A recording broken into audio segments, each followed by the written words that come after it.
Bismillahirrahmanirrahim. Innal hamdalillah nahmaduhu wa nasta'inuhu wa nastaghfiruh wa na'udzu billahi min shururi anfusina wa min sayyiati a'malina. May yahdihillahu fala mudilla lahu wa may yudlilhu fala hadiya lahu. Ashhadu an la ilaha illallah wahdahu la syarika lah wa ashhadu anna Muhammadan 'abduhu wa rasuluh. يا أيها الذين آمنوا اتقوا الله حق تقاته ولا تموتن إلا وأنتم مسلمون. Hadirin saudara-saudaraku yang dimuliakan oleh Allah Subhanahu wa taala, alhamdulillah puji dan syukur senantiasa kita panjatkan kehadirat Allah, salawat dan salam semoga tercurah kepada Rasulullah sallallahu alaihi wasallam, pada keluarga beliau dan juga kepada para sahabatnya dan orang-orang yang setia mengikuti jejak langkah beliau sampai akhir zaman. Di pagi hari ini kita akan menyambung kembali pembacaan kitab Al-Usul Ats-Tsalatsa bersamaan dengan hasyiahnya. Pada pertemuan yang lalu kita telah mengambil penjelasan penulis yang menerangkan tentang arti at-tauhid dan juga tentang arti asyirk, itu kesyirikan. Bahwa tauhid adalah perkara terbesar yang Allah Azza wa Jalla perintahkan, dan kesyirikan merupakan perkara terbesar yang Allah Azza wa Jalla larang. Nah, ini merupakan poin yang sangat penting dari kitab ini, yaitu basic atau basis tentang pemahaman kita apa itu tauhid dan apa itu kesyirikan. Dan pada kesempatan kita di pagi menjelang siang ini, kita akan masuk kepada dalil dari Al-Quran Al-Karim yang menerangkan akan perintah untuk menauhidkan Allah Ta'ala dan larangan dari menyekutukan Allah Subhanahu wa Ta'ala. Setelah penulis mengatakan dan menjelaskan tentang tauhid dan juga tentang arti kesyirikan, penulis berkata, wad dalilu qauluhu ta'ala, dan dalilnya adalah firman Allah Ta'ala tentang perintah Allah kepada tauhid dan larangan Allah dari kesyirikan. Ini ada banyak sekali dalam Al-Quran. Bahkan Al-Quran semuanya berbicara tentang tauhid. Apakah perintah untuk menauhidkan Allah atau larangan dari lawannya yaitu kesyirikan, atau tentang kisah-kisah orang-orang yang menauhidkan Allah dan apa yang mereka dapat di dunia dan di akhirat, dan orang yang melakukan kesyirikan dan apa yang akan mereka dapat di dunia dan di akhirat, atau berisikan tentang ahkam, tentang hukum-hukum yang merupakan konsekuensi tauhid. Namun di sini disebutkan satu dalil dari sekian banyak dalilnya, yaitu yang ada pada surat An-Nisa ayat 36, di mana Allah Subhanahu wa taala mengatakan, wa'budullaha wa la tusyriku bihi syai'an, dan beribadahlah kalian kepada Allah dan jangan menyekutukannya dengan suatu apapun. Nah, pada ayat ini kita dapati perintah Allah kepada segenap hamba untuk beribadah kepada Allah, dan larangan dari menyekutukan Allah dalam peribadatan itu dengan apapun. Nah, maka ini tauhid. Karena tauhid seperti yang telah diterangkan, itu adalah nafi isbat, ya, menafikan ibadah dari selain Allah dan itsbat, yaitu menetapkan ibadah hanya untuk Allah. Dan itu ada di sini. Wa'budullaha wa la tusyriku bihi syai'an. Beribadahlah kalian kepada Allah dan jangan menyekutukannya dengan suatu apapun. Berkata Syekh Abdul Rahman rahimahullahu taala, coba digeser halamannya. Ya. Nah ini. Ada catatan kaki nomor 1 ya. Kata Syekh Abdul Rahman, ya'muru subhanahu ibadahu bi ibadatihi wahdahu la syarikalah. Allah Subhanahu wa taala memerintahkan hamba-hambanya untuk mengibadahinya semata tanpa menyekutukannya dengan suatu apapun. Karena itulah ibadah yang diperintahkan. Ya, ibadah yang bersih dari kesyirikan. Bukan ibadah yang mengandung kesyirikan. Fa innal khaliqur raziqul mun'im. Karena dialah Allah sang pencipta, ar-raziq, pemberi rizki, satu-satunya al-mun'im, yang menganugerahkan semua nikmat, al-mutafaddil ala khalqihi, yang memiliki karunia dan mencurahkannya kepada semua hambanya. Jadi semua yang ada di alam semesta ini itu dari Allah Azza wa Jalla. Dia penciptanya, dia pemberi rezekinya, dia juga yang menurunkan dan mencurahkan nikmat dan anugerahnya. Qala fa huwal mustahiqqu minhum an yuwahhiduhu wa la yusyriku bi syai'an. Maka dialah yang berhak, yang memiliki keberhakan dari hambanya, al-mustahiqqu minhum, yang memiliki keberhakan dari hambanya, agar hambanya itu menauhidkannya dalam ibadah, wala yusyriku bi syai'an, dan tidak menyekutukannya dengan suatu apapun. Ya, jadi alasan bahwa Allah yang berhak satu-satunya menerima ibadah karena dia satu-satunya pencipta, pemberi rezeki, dan yang mencurahkan segenap anugerah kepada alam semesta ini. Qala wa syai'an nakiratun fi siyaqin nahi fa'amma syirka qalilahu wa katsirahu. Dan penyebutan syai'an dalam ayat wala tusyriku bi syai'an, dan jangan kalian menyekutukannya dengan syai'an. Syai'an itu apapun, sesuatu apapun. Dalam bahasa Arab dikatakan syai'an ini bentuknya nakirah, artinya bukan ma'rifah. Fi siyaqin nahi, dalam redaksi larangan. Jadi di sini redaksinya pelarangan. Wala tusyriku bi syai'an. Dan jangan kalian menyekutukannya syai'an dengan suatu apapun. Jadi dia nakirah dalam konteks larangan. Dalam kaidah bahasa Arab yang bentuknya seperti ini ya mengandung makna menyeluruh. Ya, seperti kita bilang jangan kamu sentuh apapun.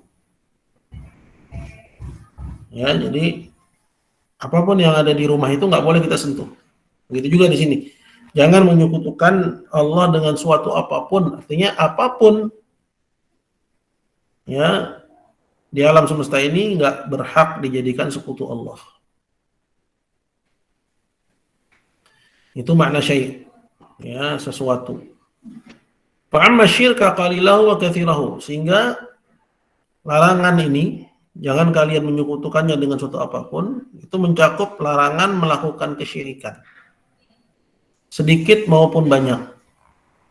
Mau sedikit maupun banyak, mau dengan si fulan atau mau dengan si alan, ya, apapun di alam ini nggak bisa dijadikan sekutu bagi Allah dalam ibadah. Wa qarana subhanahu al-amra bil ibadati allati faradaha ala ibadihi bin nahyi 'ani syirki alladhi harramahu. Fadalat ala anna ijtinaba syirki syartun fi sihhatil ibadah. Digabungkannya perintah untuk beribadah yang Allah wajibkan kepada hambanya dengan larangan dari melakukan kesyirikan yang Dia haramkan, penggabungan ini menunjukkan atau memberi petunjuk kepada kita ala anna ijtinaba syirik, bahwasanya menghindari kesyirikan, menjauhi kesyirikan, dia merupakan syarat sahnya ibadah. Ya kan di sini digabungkan wa'budullaha, perintah beribadah, wala tusyriku bi syai'an, larangan menyekutukan Allah, melakukan kesyirikan. Katanya penggabungan ini menjelaskan kepada kita bahwa ya ibadah kita jadi sah kalau kita menjauhi kesyirikan.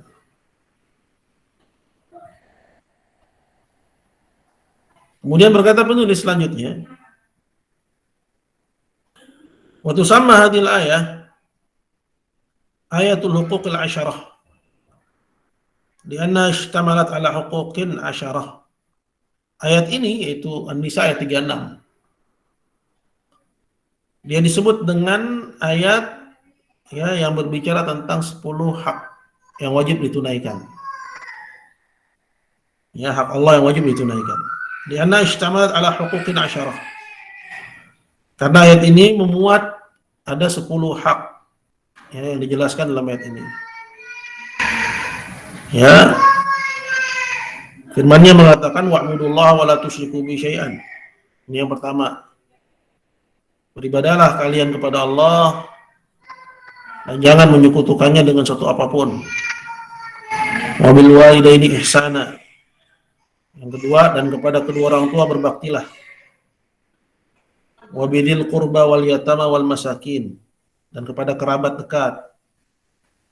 Kemudian kepada anak yatim. Kemudian kepada fakir miskin. Wal jari dzil qurba wal jari dzil junub. Tetangga yang merupakan kerabat. Ya, tetangga yang bukan kerabat. Wasahibi bil jam. Ya. Teman sebelah kita di kantor, teman perjalanan. Ya. Masuk di sini kepada istri juga. Nah, istri bukan kerabat. Ya, dia masuk pengertian ya teman hidup. Wabni sabil, dan juga kepada orang yang kehabisan bekal. Mamalakat aimanukum, dan juga kepada budak-budak kalian. Itu udah 10 ya. Kemudian ditutup dengan firman-Nya, innallaha la yuhibbu man kana mukhtalan fakhura. Sesungguhnya Allah tidak mencintai orang-orang yang sombong lagi membanggakan diri. Ini perintah tentang 10 hak yang wajib ditunaikan. Nah, dari 10 itu yang pertama yang paling tingginya. Apa itu? Hak kepada Allah Subhanahu wa taala. Ya, hak kepada Allah Subhanahu wa taala. Kata Syekh Abdurrahman, ahaduha, yang pertamanya, al-amru bit tauhid, yaitu perintah untuk menauhidkan Allah. Tsumma 'atafa 'alaihi tis'al baqiyah, kemudian baru disebutkan yang 9 lagi sisanya. Wabtida'u ta'ala bil amri bit tauhid wan nahyi 'anil syirik adallu dalilin ala annahu huwa ahammuha. Diawalinya perintah menauhidkan Allah dan larangan dari menyekutukan Allah, ini merupakan petunjuk yang paling terang bahwa itulah hak yang paling penting bagi manusia ya untuk mereka tunaikan, yaitu menauhidkan Allah, meninggalkan kesyirikan. Ya. Dan di bawahnya baru yang 9 itu. Fa innahu la yubtada'u illa bil ahami fal aham. Karena sungguhnya tidaklah didahului kecuali yang paling penting dulu. Baru yang penting berikutnya. Fadallat ala anna tauhida aujabul wajibat. Maka ini menunjukkan bahwasanya tauhid adalah kewajiban yang paling tinggi. Ya, wa anna riddahu, dan bahwasanya lawan dari tauhid wa huwa syirk, yaitu kesyirikan itu. A'zamul muharramat, adalah keharaman yang paling besar.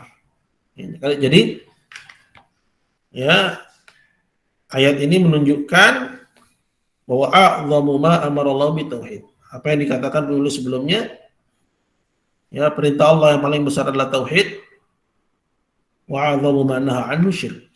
Dan larangan Allah yang paling besar adalah kesyirikan. Kemudian kita akan masuk kepada apa itu al-usul ats-tsalatsah.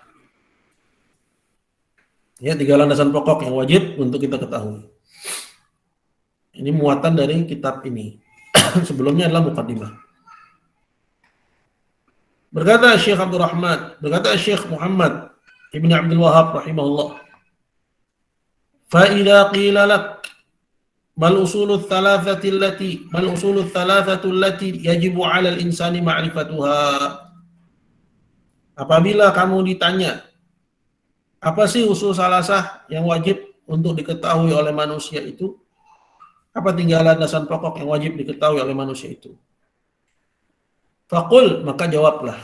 Jadi di sini ya penulis ya memaparkan ya dan menyampaikan ilmunya melalui metode tanya jawab. Ya. Ini juga diantara metode yang dulu ditempuh Nabi Shallallahu Alaihi Wasallam. Faqul ma'rifatul abdi rabbah wa dinah wa nabiyahu Muhammadan Shallallahu Alaihi Wasallam. Usul salasah yang wajib untuk diketahui oleh manusia itu adalah mengenal Rabb, ya, mengenal agamanya, dan mengenal Nabinya Muhammad Sallallahu Alaihi Wasallam. Ya, agar hamba mengenal Rabbnya, ini yang pertama, wadinahu, dan agamanya ini yang kedua, wa nabiyahu Muhammadan Sallallahu Alaihi Wasallam, dan mengenal Nabinya, yaitu Nabi Muhammad Sallallahu Alaihi Wasallam. Kata Syekh Abdul Rahman, ai idza sa'alaka sa'il. Maksudnya kalau ada orang bertanya kepadamu, faqala laka, dia bilang kepadamu, mal usulul thalathatu allati yajibu 'ala mukallafin ma'rifatuha wal 'amalu bimuqtadaha. Apa sih 3 landasan pokok yang wajib atas setiap mukallaf? Ya, mukallaf itu bukan muallaf. Muallaf orang yang ditaklif, dirangkul hatinya. Biasanya untuk orang yang baru masuk Islam. Tapi mu'allaf itu enggak hanya orang yang baru masuk Islam. Dia di atas kekufuran juga selagi hatinya sedang dirangkul, walaupun dia belum masuk Islam juga disebut sebagai mu'allaf. Ya, artinya mu'allafatu qulubuhum. Orang-orang yang lagi dirangkul hatinya. Sedangkan yang dimaksud di sini adalah mukallaf, yaitu orang yang ya telah sampai sinnut taklif. Ya, sudah mukallaf. Ya, muallaf bukan mukallaf. Mukallaf beda dengan muallaf. Mukallaf yang sudah menanggung beban taklif, beban taklifiyah. Ya, yaitu muslim, ya, aqil, ya, baligh, ya, sudah baligh dan dia berakal. Maka muslim manapun dan muslimah manapun yang dia telah mencapai usia baligh, ya, dan berakal, artinya tidak gila, maka dia terkena perintah dan larangan. Perintah untuk dikerjakan, kalau nggak dikerjakan berdosa. Ya, larangan untuk ditinggalkan, kalau dikerjakan larangan itu dia berdosa. Maka kalau orang bilang kepadamu, apa sih 3 landasan pokok yang wajib bagi setiap mukallaf, ya, untuk mengetahuinya dan mengamalkan kandungannya, ya, maka 3 hal ini, yaitu wajib bagi setiap mukallaf untuk mengenal Rabbnya, mengenal agamanya, dan mengenal Nabinya Muhammad Sallallahu Alaihi Wasallam. Kemudian berkata Syekh Abdul Rahman, ay bima ta'arrafa bihi ilaihi fi kitabih. Mengenal Allah gimana caranya? Ya. Sedangkan kita nggak pernah lihat Allah. Bima ta'arrafa bihi ilaihi fi kitabih. Dengan perangkat yang dengannya Allah perkenalkan dirinya kepadamu dalam kitabnya, dalam Al-Quran. Jadi Allah turunkan Quran, ya. Nah, Al-Quran itu muatannya yang paling agung adalah nama dan sifat-sifat Allah Azza wa Jalla. Dan itu bagian dari tauhid. Ya, mengenal nama-namanya, mengenal sifat-sifatnya, mengenal perbuatan-perbuatannya. Ya. Nah, itu ya di situ Allah Azza wa Jalla memperkenalkan dirinya. Wa ala lisani Rasulih sallallahu alaihi wasallam, dan juga melalui lisan nabinya, yaitu dengan membaca hadis-hadis. Ya. Nah, hadis yang paling utama adalah yang memuat ya informasi yang dengannya kita mengenal Allah, namanya, sifat-sifat dan juga perbuatan-perbuatannya. Min wahdaniyatihi, ya, dari yang berupa kemahatunggalannya dia, bahwa Allah Maha Tunggal, ya, wa asma'ihi wa sifatihi, ya, begitu juga informasi tentang nama-nama Allah, tentang sifat-sifat Allah. Nah, ini secara khusus ya dipisahkan pembahasannya dalam tauhid asma wa sifat. Ini penting karena seperti kata pepatah, tak kenal maka tak sayang. Nah, gimana seorang bisa lebih ya khusyuk, lebih khidmat dalam menjalani ibadah kalau dia nggak mengenal zat yang dia ibadahi. Ya. Nah, yaitu dengan cara, gimana caranya? Dengan cara membaca Quran dan mempelajari hadis-hadis Nabi, bukan dengan cara semedi. Ya, bukan dengan cara bertapa. Ya, caranya ya baca Quran, pahami artinya. Hada aslul usul. Inilah pokok yang paling tingginya. Jadi dari 3 pokok tersebut, yang paling tingginya yang pertama, yang mengenal Allah. Karena dari mengenal Allah nanti kita mengenal aturannya, disebut dengan din. Kemudian kita mengenal nabinya, ya, yang menyampaikan kepada kita risalahnya. Intinya dari mengenal Allah. Semua sumbernya bermuara pada mengenal Allah Azza wa Jalla. Fayajibu alaina ma'rifatuhu, maka wajib bagi kita mengenalnya. Jadi mengenal Allah itu wajib. Ya. Jadi sudah kenal belum sama Allah? Kalau belum kenal, maka kita berdosa. Ya. Wajib bagi kita untuk mengenal Allah ya dengan keagungan dan kebesarannya, rahmat dan kasih sayangnya, nama-namanya yang indah, sifat-sifatnya yang terpuji, dan perbuatan-perbuatannya dairah yang berkisar antara karunia dan keadilan. Na'budahu ala basiratin wa yaqin, agar kita dalam mengibadahi Allah di atas ilmu dan keyakinan. Ya. Jadi ini yang pertama. Ya, mengenal Allah melalui Al-Qur'an dan hadis. Wa dinahu, dan mengenal agamanya. Kata Syekh Abdul Rahman, alladzi ta'abbadana bihi, agamanya yang dengannya atau dengan agama itu kita beribadah kepada Allah. Jadi sarana untuk mengibadahi Allah itu nggak bisa kita buat-buat. Ya, masuk goa, bakar menyan, kemudian semedi. Ya, kemudian dia bilang saya sedang ya beribadah kepada Allah. Intinya dia sebenarnya beribadah kepada setan. Wa huwa fi'lu ma aujaba alaina naf'alahu.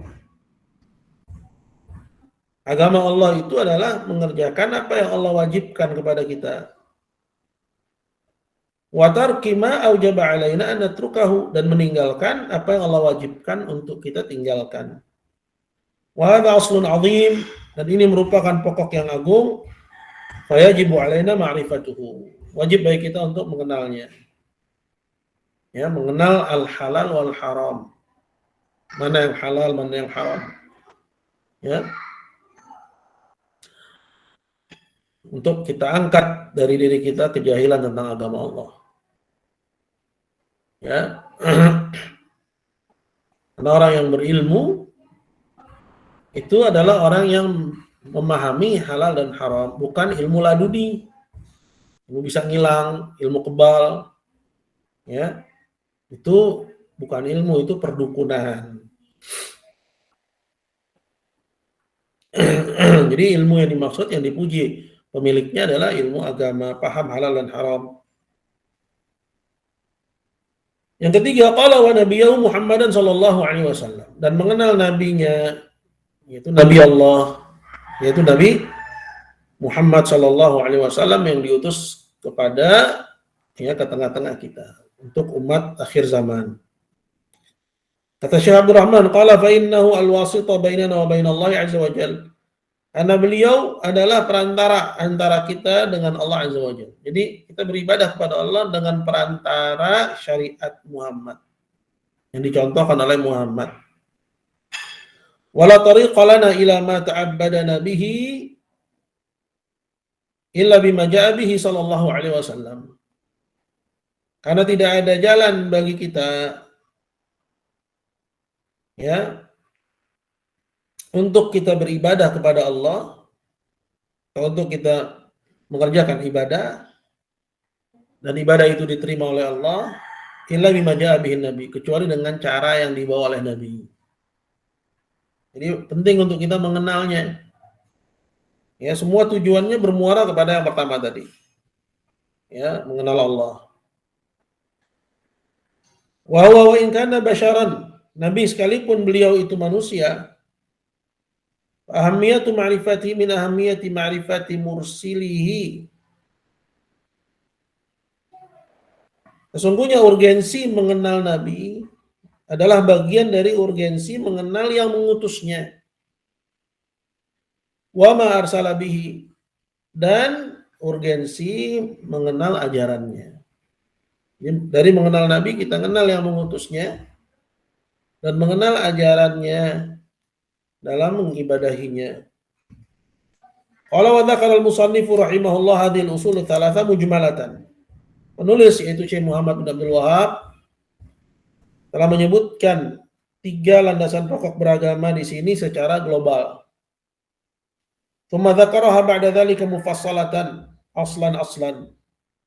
Kemudian setelahnya beliau menyebutkan secara terperinci satu persatu, tatmiman lil faidah. Ya, sebagai penyempurna pelajaran. Wa tansyitan lil qari', dan sebagai agar memotivasi orang yang membaca kitab ini. Fa innahu idza 'arafaha mujmalatan wa 'arafa alfadhaha wa dhabbataha. Karena apabila seseorang telah mengenalnya sekalipun secara global terlebih dahulu, dia kenal lafal-lafalnya, memahami bingkainya, baqiya mutasyawwiqan ila ma'rifati ma'aniha. Maka akan tumbuh dalam dirinya keinginan untuk mengetahui makna yang dikandungnya. Wa hiyal maqsud bi hadhihi an-nubdzah. Inilah yang dimaksud dengan pendahuluan ini. Ya. Apa nubdzah itu? Ya, sekilas. Ya. Jadi apa itu usul salasa? Usul salasa itu 3, mengenal Rabb, mengenal agama, mengenal nabinya. Ya, ini nubdzah. Ya.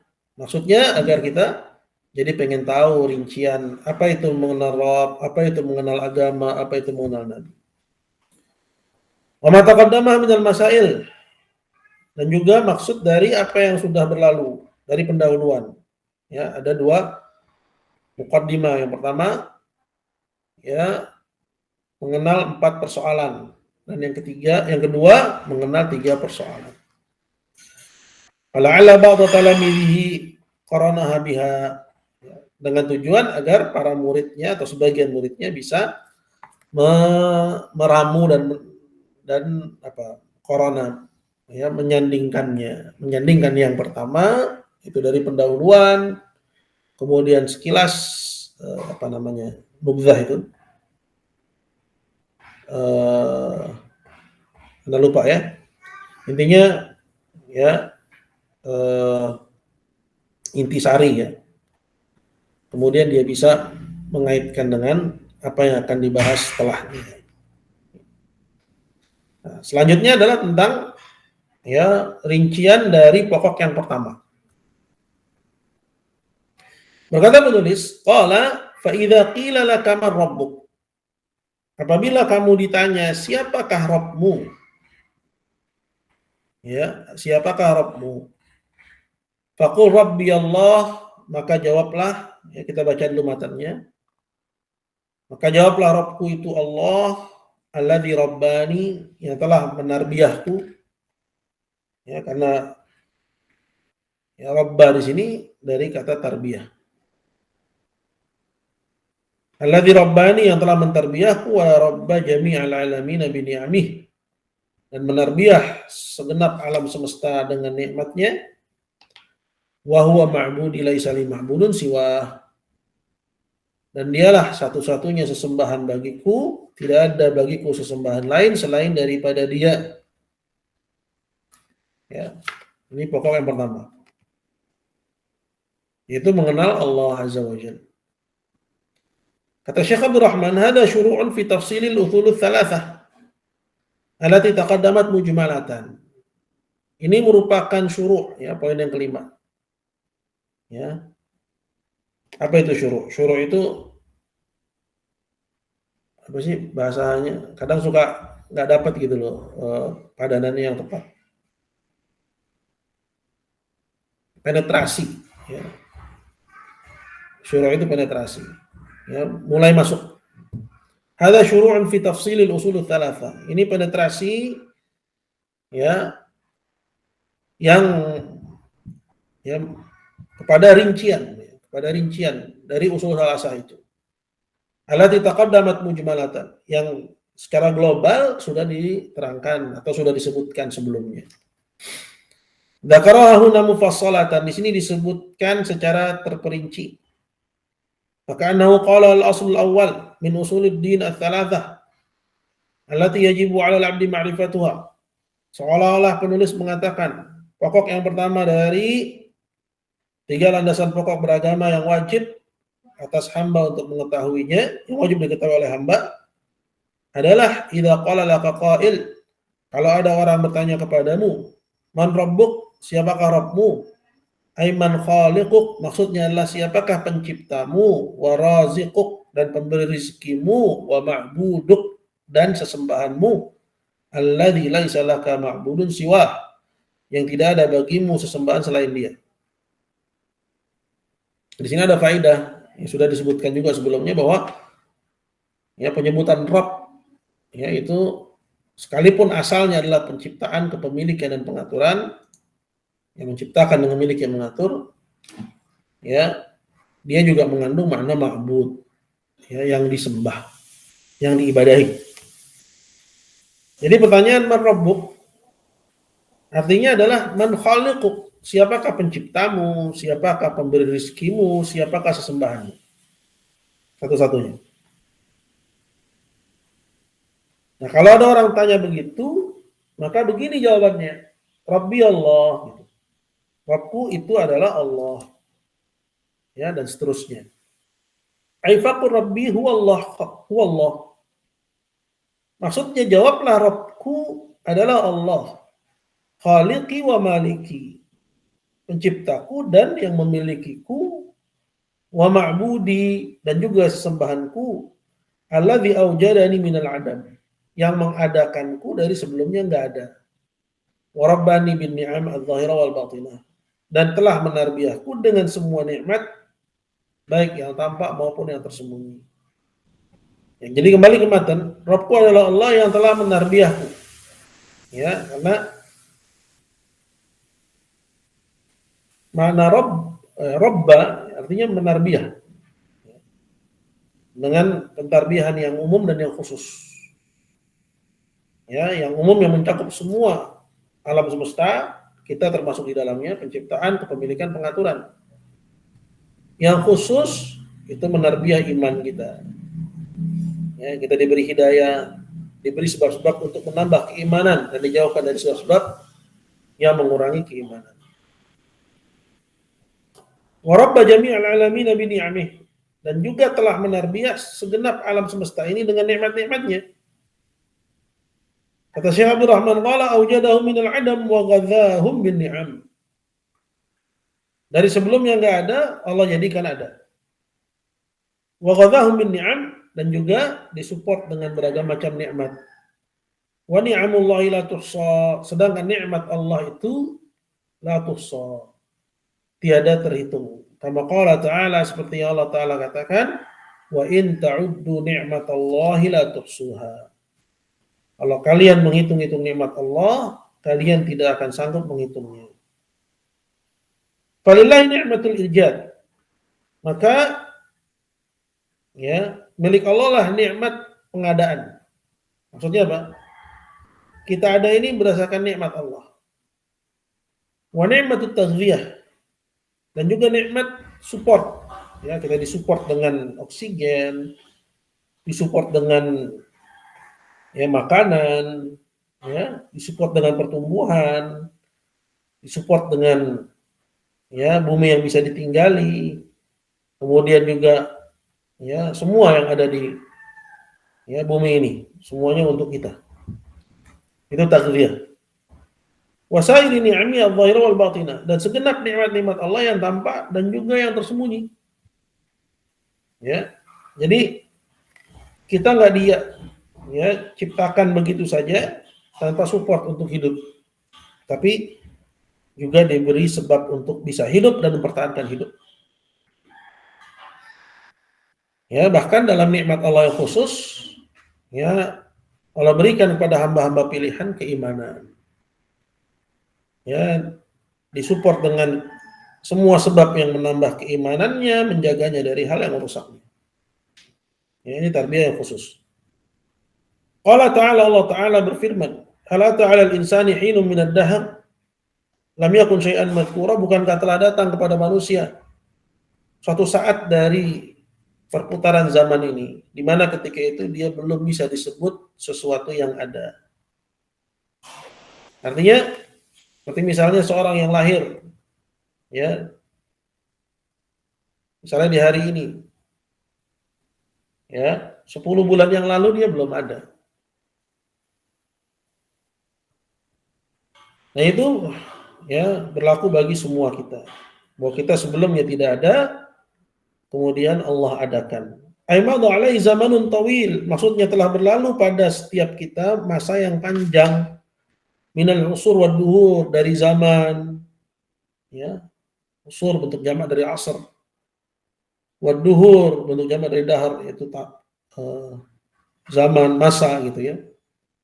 Lam yakun fiha syai'an madhkura, di mana pada masa itu dia belum bisa disebut apa-apa. Ya, tahun 45 kebanyakan kita belum ada, belum bisa disebut. Ya, maujudan, belum bisa disebut ada, bal ma'duman, kita ini cuma bisa disebut tiada. Wa inna ma wajadahu Allah minal adam, Allah adakan kita dari sebelumnya tiada, wa razaqahu an-ni'am, kemudian Allah beri kita nikmat. Ketika kita ada dalam perut ibu kita, kata dokter, kata bidan positif, maka apa yang dimakan ibu kita, kita makan. Lahir ke dunia, kita bisa merasakan beragam macam nikmat. Tumbuh hingga besar, bisa mencari rezeki dan semua kemaslahatan hidup. Semua itu Allah Azza wa Jalla adakan, ya. Kemudian Allah beri kita nikmat, liya'budahu wahdah, untuk satu tujuan, untuk satu tugas, fungsi, yaitu agar kita mengibadahi Allah saja. Ini penting banget ya, sekalipun mungkin bagi orang sederhana, namun perlu untuk ditadaburi. Ya, bahwa adanya kita ini di dunia ini, kemudian diberinya kita nikmat, itu untuk suatu maksud, yaitu mengibadahi Allah Subhanahu wa ta'ala semata, dan meninggalkan semua peribadatan kepada selain Allah Jalla wa ala. Itu tugas kita. Ya, tugas utama kita sebagai manusia. Wa huwa ma'budi. Jadi karena dia yang menarbiyah kita, ya, menciptakan, memiliki, mengatur, bahkan ditarbiyah juga keimanan, dan menarbiyah semua alam, wa huwa ma'budi, maka hanya dia sesembahanku. Jadi yang disembah hanya yang memiliki, ya, penciptaan, kepemilikan, pengaturan terhadap alam semesta. Yang nggak punya, nggak berhak diibadahi. Wa huwa ma'budi laisa li ma'budun siwahu, Dialah sesembahanku, tidak ada bagiku sesembahan selain daripada dia. Ai huwa wahdahu ma'luhi la ghairuhu. Maksudnya dialah semata ma'luhi. Ma'budi artinya ma'luhi. Yang diilahkan. Ilah artinya aliha ya'lahu, ya maknanya abada ya'budu ubudatan. Itu yang diibadahi. Bukan selainnya. Kama anna subhanahu wa ta'ala munfarid bil khalqi wa rizqi wa tadbir. Bagaimana Allah Subhanahu wa taala, Dia yang Maha Tunggal dalam penciptaan, kepemilikan dan pengaturan. Dalam penciptaan memberi rizki dan mengatur. Karena nggak ada yang menciptakan, memberi rizki dan mengatur selain Dia. Fahuwa wahdahul mustahiq, maka Dia juga satu-satunya yang berhak bi an yu'bad wahdahu untuk diibadahi semata, duna man siwa, tanpa diiringi dengan selainnya. Artinya selain Allah, siapapun dan apapun dia nggak berhak untuk menyaingi, mengiringi, menyertai Allah dalam hal peribadatan ya makhluk Allah Azza wa Jal. Wa hadza madlulu kalimatil ikhlas. La ilaha illallah. Dan inilah kandungan dari kalimat ikhlas, kalimat la ilaha illallah. Jadi ya, ini tentang al-usul ats-tsalatsa. Ini baru poin yang pertama. Insyaallah kita sambung pada pertemuan berikutnya pada poin-poin selanjutnya. Baik, ada pertanyaan? Assalamualaikum Ustaz. Waalaikumsalam warahmatullahi wabarakatuh. Ustaz, izin bertanya. Akhir-akhir ini tuh sering ada ucapan yang trending di Instagram. Ya. Itu kurang lebih bunyinya seperti langit, bisakah kau turunkan hujan, bla bla bla, dan seterusnya gitu Ustaz. Apakah itu termasuk ucapan kesyirikan Ustaz? Ya, ada juga di lagu-lagu dulu, lagu-lagu sekarang ya. Angin, kirimkanlah kerinduan. Ini masuk dalam kesyirikan. Minimal syirik lafzi. Ya, minimal syirik lafzi. Syirik lafzi itu syirik asghar, syirik kecil. Dan syirik kecil itu termasuk dosa besar yang paling besar. Kenapa kita katakan minimal syirik lafzi? Karena kalau kita konfirmasi, pasti yang bersangkutan akan mengatakan ini hanya sastra. Ya, keindahan bahasa. Ya. Nah, bahasa yang keliru bukan nggak ada hukum dalam Islam. Oleh karena itu Nabi SAW mengoreksi ucapan sahabat yang redaksinya salah. Ya, ketika sahabat mengatakan Masya Allah wa syi'ta, ini berhak kehendak Allah dan kehendakmu. Ya, maksudnya kamu di sini kehendak Muhammad. Ini secara redaksi menyetarakan ya antara kehendak Allah dengan kehendak Muhammad. Walaupun secara makna para sahabat tidak mungkin menyetarakan kehendak makhluk dengan kehendak Allah. Artinya secara kontennya mungkin para sahabat nggak sampai kepada syirik akbar. Namun kesalahan redaksi itu dikoreksi oleh Nabi SAW. Maka begitu juga misalnya ucapan semesta tidak mengizinkan, ya, atau dia memanggil langit, ya, turunkanlah hujan, atau angin, ya, kirimkanlah salam dan kerinduan. Ini banyak dalam lagu dan juga dalam ucapan dulu dan sekarang.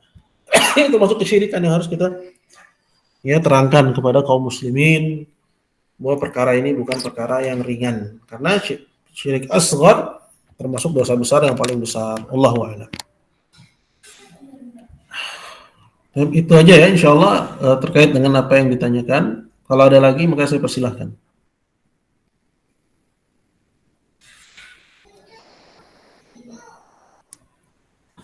Tapi jika nggak ada lagi, kita cukupkan aja sampai di sini. Ya. Untuk pertemuan kita di pagi menjelang siang ini, semoga apa yang disampaikan ada manfaat. Kita akhiri, subhanakallahumma wa bihamdika asyhadu an la ilaha illa anta astaghfiruka wa atubu ilaik. Assalamualaikum warahmatullahi wabarakatuh.